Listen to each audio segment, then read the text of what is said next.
Hello and welcome to my review of the Tyranid Tyrannofex. I really like this model.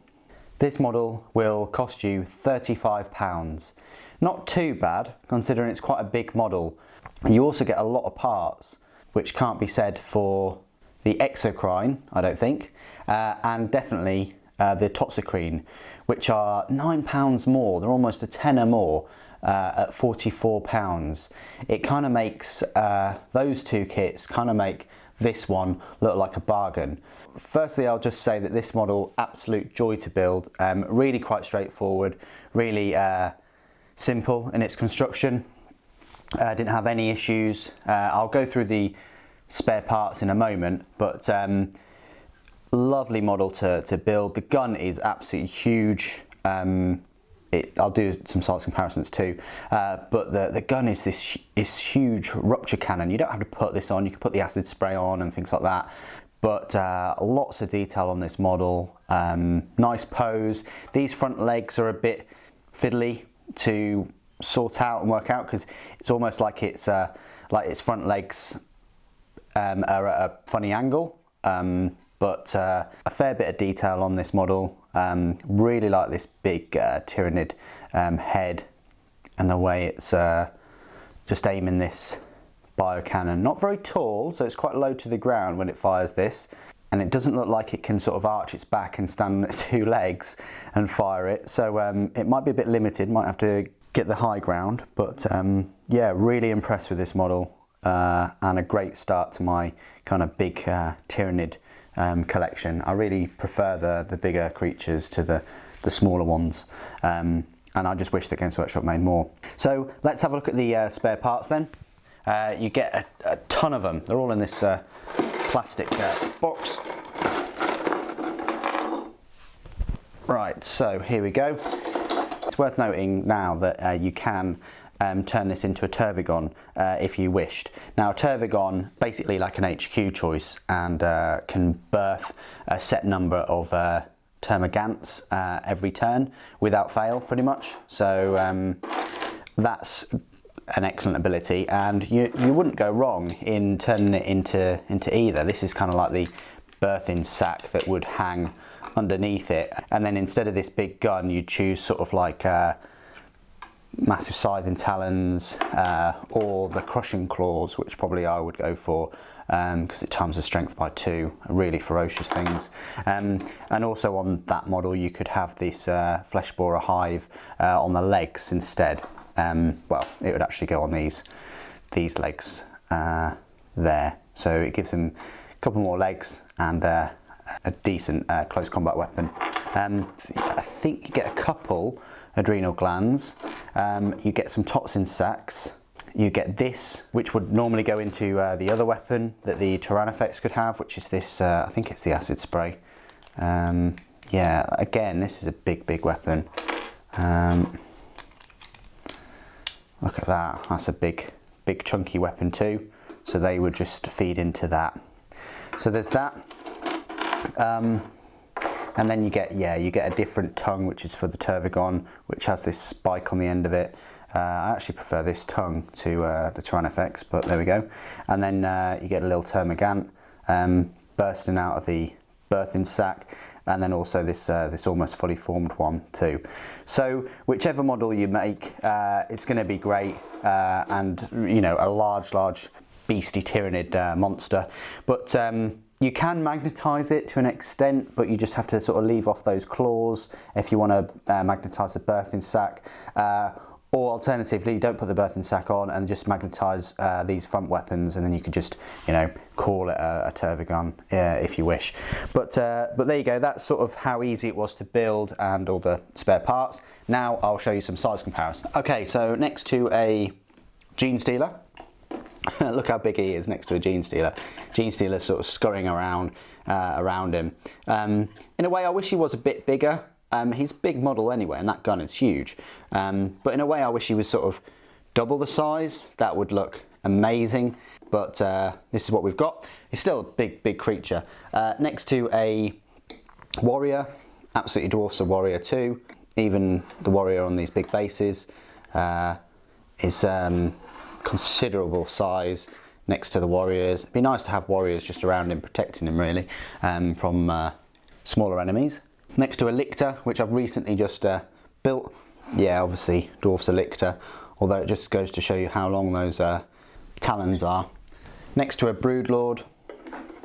The broodlord is quite high up.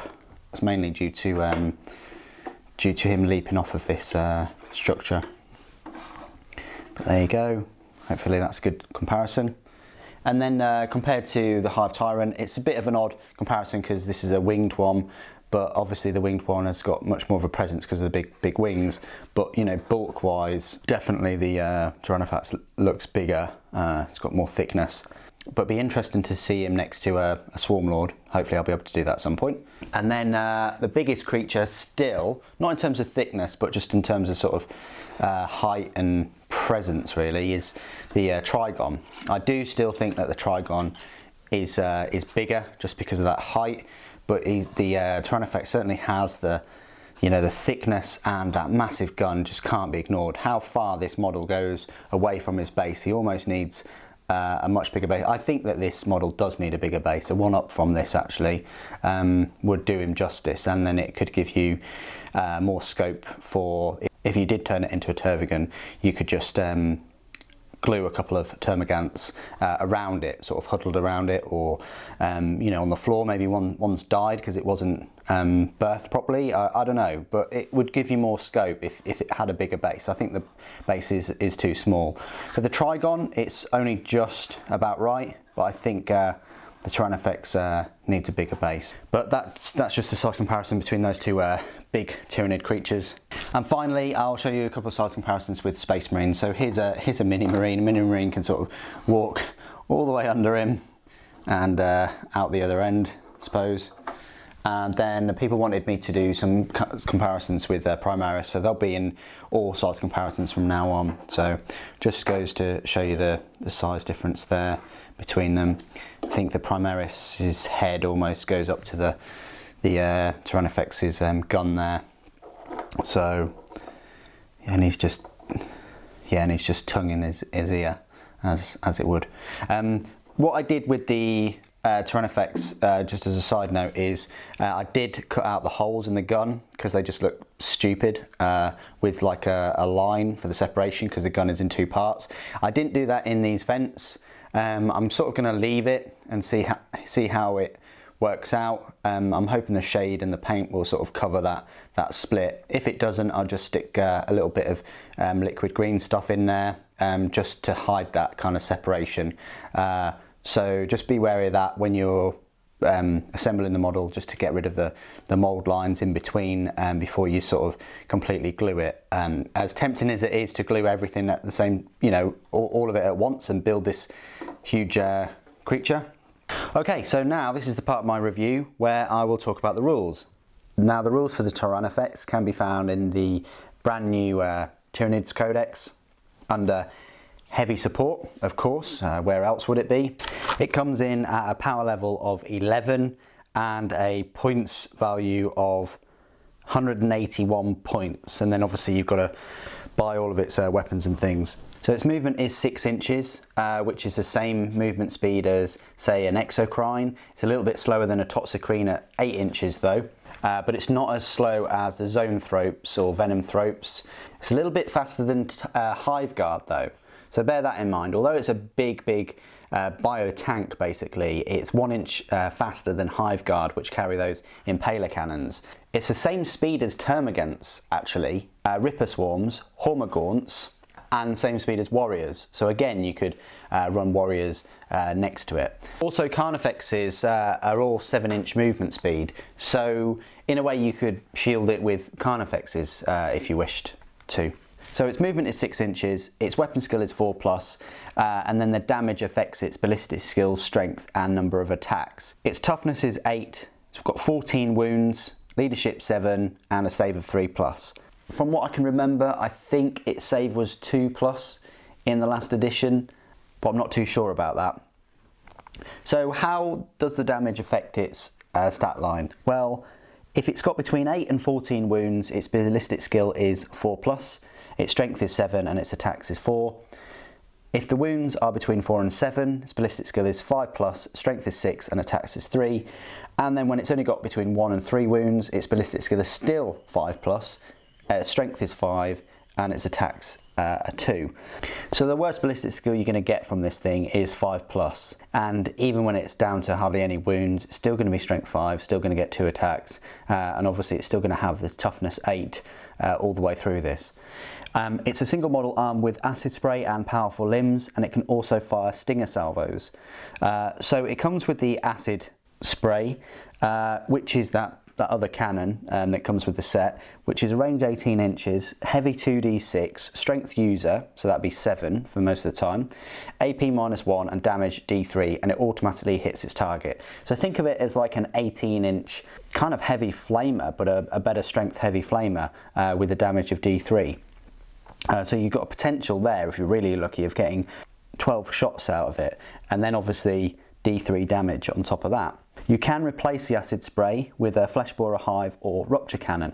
Now the flesh borer hive were these different looking legs that you can put on the front instead of the big gun, and that is an 18-inch range weapon again, but it's heavy 20, strength 5, damage 1. So you've got 20 shots there at 18 inches, which could be horrific against kind of Eldar or Imperial Guard, or things with low toughness. And then we come to probably the main reason why you'd get this, and it's the main reason I did, is its Rupture Cannon. It's a 48-inch range weapon, which is what it's equipped with there. Heavy 3, strength 10, AP -3, and damage of D6. Okay, so it's not damage D3, but it's damage D6. Further ranged weapon than the exocrine, which is a dedicated artillery unit. That bioplasmic cannon, yes, it does have 6 shots, which is great, but it's only a range 36-inch weapon, which might not be enough to cut the mustard. This 48-inch range cannon definitely does. You play on a standard sort of table, you're going to be able to fire at pretty much anything on the board. And the model does get better, and I'll talk about that in a moment. It also has a stinger salvo, which is a nice little bonus weapon. The 24-inch range, assault 4, strength 5, AP -1, and a damage of 1. So, although it's not heavy 20, it's more range with 24-inch range. You do get your assault 4 shots, and it does have the AP -1. So that's the stinger salvo. That's all of these little spikes I would assume that shoot out and hit other units. It's also got powerful limbs. So the strength is user, which is a 7, AP -1 and damage 2. So not the best thing in the world, but it does have damage 2, so not too bad. And it does have the 4 attacks. So it can kind of defend itself a little bit in close combat, but with a 50-50 with the weapon skill of 4+. And it can also have toxin sacs and or adrenal glands. Its abilities, it's got instinctive behaviour. It will need to be in range of a synapse creature. Biotank model does not suffer the penalty to its hit rolls. So this is what I was talking about earlier, whereby it doesn't suffer penalty to its hit rolls. So that means that it can move and fire that Rupture Cannon, giving it an effective range of 54 inches. Weapon Beast. Now this is a new rule which I don't think I've seen before, and it applies to the exocrine as well. If it doesn't move in the movement phase, it can shoot all of its weapons twice in the shooting phase. All of its weapons. So if it doesn't move, it can fire that 24-inch range stinger salvo 8 times, and it can fire the Rupture Cannon 6 times. That's horrific. 6 shots at strength 10, 48-inch range. That makes it one of the best weapons in this Tyranid arsenal, in my opinion. And then finally, it's got death throws. Like a lot of Tyranid creatures. If it's reduced to 0 wounds, you roll a dice before removing the model, and on a 6, it lashes out. Each unit within 3 inches suffers D3 mortal wounds. So it's the same as like an exocrine. It can inflict 1 mortal wound, 2 or 3. So it's not as excellent as like a toxicrine that deals out the 3 mortal wounds. But it's still something rewarding as kind of like a final potential threat to any unit that wants to assault it in close combat.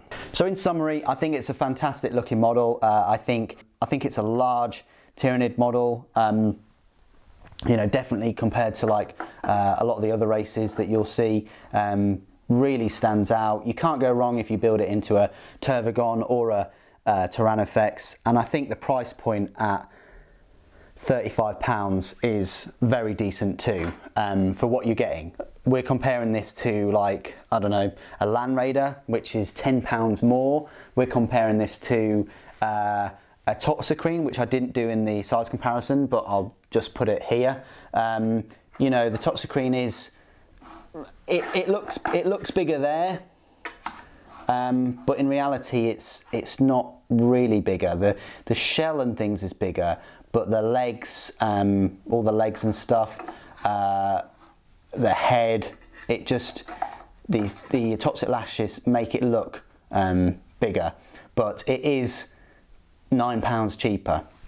That's the point I'm trying to make, that you do get a fair bit for your money, and also the rules are very good for both the Tervagon or the Tyrannofex, and you get all those spare parts, which is more than that Toxicrene too.